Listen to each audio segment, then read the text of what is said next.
Okay, pulling up on Melvin right now. Yeah. Let's do it. Remember back in the days when you used to rock waves and shit? What's up, Melvin? How are you? Good, how are you, bro? I'm fine, man. It's been a while. Yes. Sick spot. Nobody in the hood is fucking with my shit. New place? Yeah, so I just came from summer holidays. Yeah. And I lived in downtown, I think 100 meters from here. Okay. So, yeah. Back in Dubai? Back in Dubai, I want a new place. But I don't want to leave my neighborhood, you know, because I love downtown. So, yeah, it's a new place. You got it. Like it. Should I show you around? Or Yeah. Let's do it. So, yeah, this is the living area. This is the dining area. I think I like this the most because look at the fucking view, guys. Hey, look at the sea view. I like this place because you have sea view. And when you're on the balcony, you also have a little bit of the downtown vibes, you know? I feel like you get lots of work done here. I'm not working here, so No? I can show you my work. got a new space. Kitchen, walk-in kitchen. And yeah, this is my work spot. This is what I love. I have my own creative hub here. I'm grinding all day here, making my deals, screaming to my wolves. Yeah, this is where it all gets done. Yeah, 100%. It's a dope spot. I mean, we can run the interview right here. I think this Yeah, is why like, not? I feel like this is you, huh? This is where you spend your time? Yeah. So, switch sides. All right, let's take a seat. So, why don't you let them know who you are and what you do? So I'm Melvin Lassooy. I've been known as the Dutch Wolf, and I'm the owner and the founder of the Wolfpack Group. Awesome. And what does the Wolfpack Group do? I have a sales powerhouse. We have two sides. B2C side, where we train young guys who want to become a remote closer and make 15 to 30K a month. I have, for example, one guy who did 12.5K in 1 week last week. And on the other side, we help info businesses, big e-com names in Netherlands. Maybe you know some names. I'm not gonna call the names, but we help them build a whole sales infrastructure. The back end, we place closers, setters, we do everything. So also, if companies see this and they have a low conversion rate, they can call me because we help them with making more sales. There we go. And he's vetted. I've seen his work. He's top tier. One other question off of that.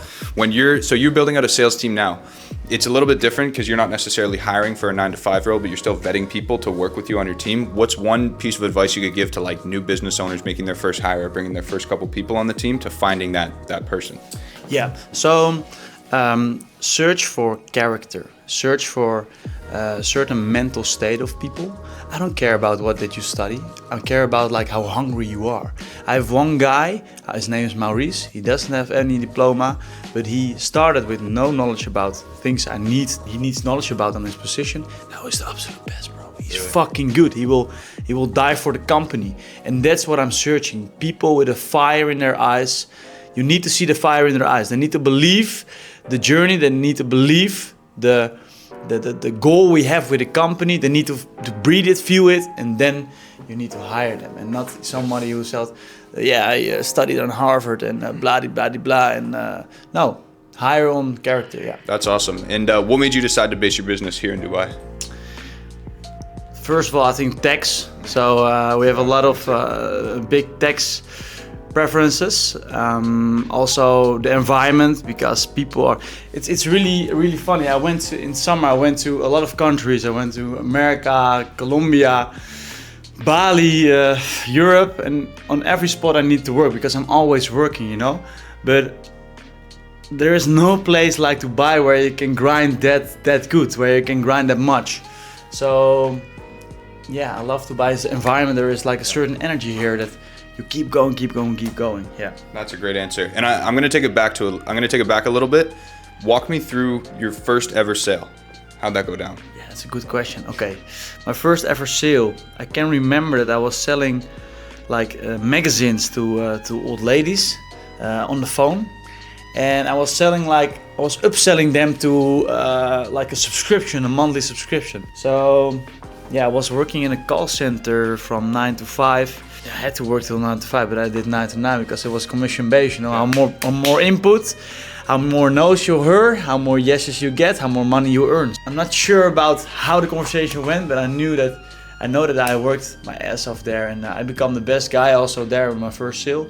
But to be honest, when I started with sales, I was not the best sales guy. You know, I was not the best sales guy, but I believe that if you believe you can be the best in something, and I believe that you can be the best in everything. Okay, let's be realistic. If you have one leg, you can be the fastest runner in the world. Yeah. Sometimes you have some disabilities, but if you're like total normal and you want to become the best in something, put everything in, and do everything to become the best. Lock yourself in, work from 9 till 9, read every sales book that there is on the planet, learn from the people around you that are better than you, that already did where you want to become, make a clear roadmap, make a plan for yourself, because if you only have a goal but you don't have a roadmap, don't have a plan, you have just a dream. That's And put all your time in that, and eliminate all the distractions, and then you become the best. That's I like that. I love that. And one other question. So there's a lot of people looking to get into entrepreneurship. Maybe it's sales, maybe it's not. And I noticed they either are scared to commit, to go all in. Mm-hmm. Do you think it's a good idea for someone to stay in a corporate job and work on their hustle on the side until they've made enough money, or to just quit and go all in? 100% not working for a boss. Yeah.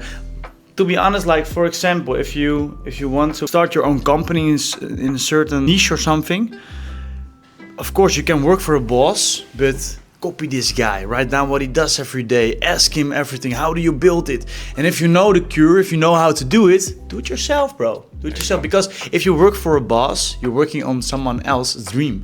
So, and the salary you're getting is just a drug to forget your dreams. Yeah. You know? No, that makes complete sense. Now, important question. If you had 30 seconds to break down the best way for someone to make their first 10K in sales, what advice would you give them? Find a company which has a product which is in high demand.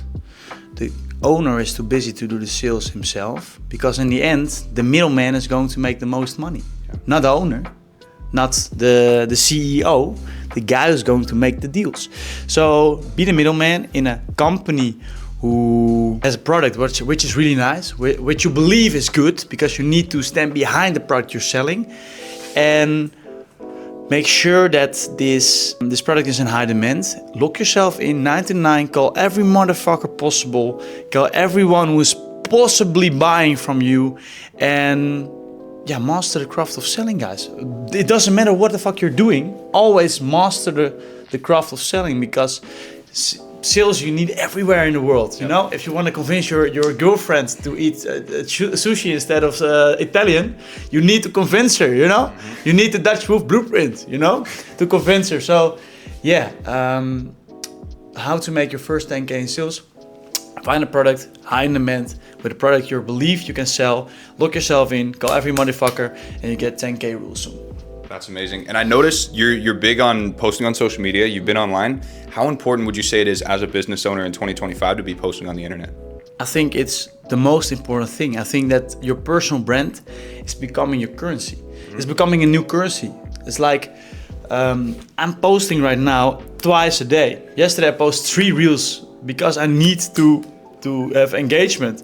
I have a nice quote. You can sing and dance like Michael Jackson, but if you do it in your basement, no one will know. That's interesting. I like that one. You want to hear another one? Posting online every day is like having unlimited lottery tickets. Every time you post, if it gets 10K views or 1 million views, you have the opportunity to reach someone that you would have never had the opportunity to meet in person on your average day. So just post, see what happens, and you never know what's going to happen. Yeah, fair enough. It's great advice. Another thing, one last question. So if you were to give one piece of advice to your past self just starting out as an entrepreneur, what would it be? Eliminate distractions. Don't give a fucking shit what people think about you. That was my biggest problem always. I don't give a shit anymore what people think. I have one quote that my dad always says: live your life you want to live. Don't harm anyone. Yep. That's how you should live, man. That's great. And I'm actually going to ask one more while I have you here. So how essential would you say getting a degree, going to school, and having that diploma is in 2025 in this business world? I think it's stupid to go to school, man. I'm serious, because I went to school, but I always get kicked out of my schools. I've been on 10 schools, I think, in my history. But nowadays, a guy who's working in the kitchen is 20 years old. He's on fucking university. He starts with me, and in the nighttime he's calling clients. He makes $20,000 a month for what the fuck you're going to school to work till you're 65 for 4K a month? Why the fuck should you do it? Invest everything where you get the most money of. Well, why you go to school to get a job to make money, right? So learn sales, work your ass off, eat the lineup, and yeah, make your money and do your fucking thing. I also think it's a different world because, like, let's say 20, 30, 40 years ago, it was different. There wasn't knowledge readily available to everyone. Right now, you can find it online. You can find it from people, and it's way better. It's new, it's modern, and it's from people who are actually making money. When I was in university, my teacher, I swear to God, my business teacher drove there in a Nissan Altima. And I was like, there's no one teaching me here. What company did he build, you know? And we need to also think like, we need to respect those guys, because also when I have a conversation with my dad, he doesn't understand our world, but we have to respect that, because if we born in the same area, we were not better than them. There was no other option back then. You know, so 100% respect these guys, but we know better, right? There you go. That's a great answer. Okay.